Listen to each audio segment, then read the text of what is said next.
اور اگر ہم اس قرآن کو غیر عربی زبان میں نازل کرتے تو یہ لوگ کہتے کہ اس کی آیتیں ہماری زبان میں کیوں کھول کر بیان نہیں کی گئیں؟ کیا خوب کہ قرآن تو عجمی اور مخاطب عربی۔ کہہ دو کہ جو ایمان لاتے ہیں ان کے لیے یہ ہدایت اور شفا ہے، اور جو ایمان نہیں لاتے ان کے کانوں میں گرانی یعنی بہراپن ہے، اور یہ ان کے اندھے پن کا باعث ہے۔ ان کو گویا دور کی جگہ سے آواز دی جاتی ہے۔ اور ہم نے موسیٰ کو کتاب دی، پھر اس میں اختلاف کیا گیا، اور اگر تمہارے پروردگار کی طرف سے ایک بات پہلے نہ ٹھہر چکی ہوتی تو ان میں فیصلہ کر دیا جاتا۔ اور یہ اس قرآن کی طرف سے بڑے بھاری شک میں پڑے ہیں۔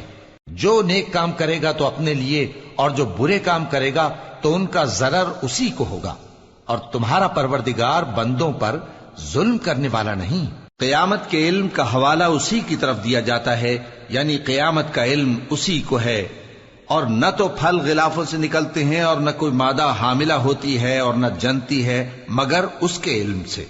اور جس دن وہ ان کو پکارے گا اور کہے گا کہ میرے شریک کہاں ہیں، تو وہ کہیں گے کہ ہم تجھ سے عرض کرتے ہیں کہ ہم میں سے کسی کو ان کی خبر ہی نہیں، اور جن کو پہلے وہ اللہ کے سوا پکارا کرتے تھے سب ان سے گم ہو جائیں گے، اور وہ یقین کر لیں گے کہ ان کے لیے کوئی راہ فرار نہیں۔ انسان بھلائی کی دعائیں کرتا کرتا تو تھکتا نہیں، اور اگر اس کو تکلیف پہنچ جاتی ہے تو نا امید ہو جاتا ہے، آس توڑ بیٹھتا ہے، اور اگر تکلیف پہنچنے کے بعد ہم اس کو اپنی رحمت کا مزہ چکھاتے ہیں تو کہتا ہے کہ یہ تو میرا حق تھا، اور میں نہیں خیال کرتا کہ قیامت برپا ہو۔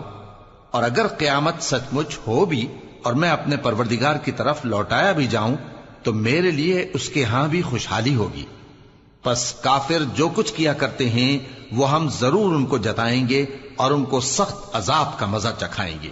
اور جب ہم انسان کو نعمتوں سے نوازتے ہیں تو وہ منہ موڑ لیتا ہے اور پہلو پھیر کر چل دیتا ہے، اور جب اس کو تکلیف پہنچتی ہے تو لمبی چوڑی دعائیں کرنے لگتا ہے۔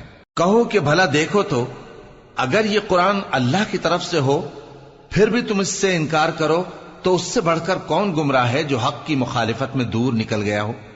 ہم ان قریب ان کو اطراف عالم میں بھی اور خود ان کی ذات میں بھی اپنی نشانیاں دکھائیں گے، یہاں تک کہ ان پر ظاہر ہو جائے گا کہ قرآن حق ہے۔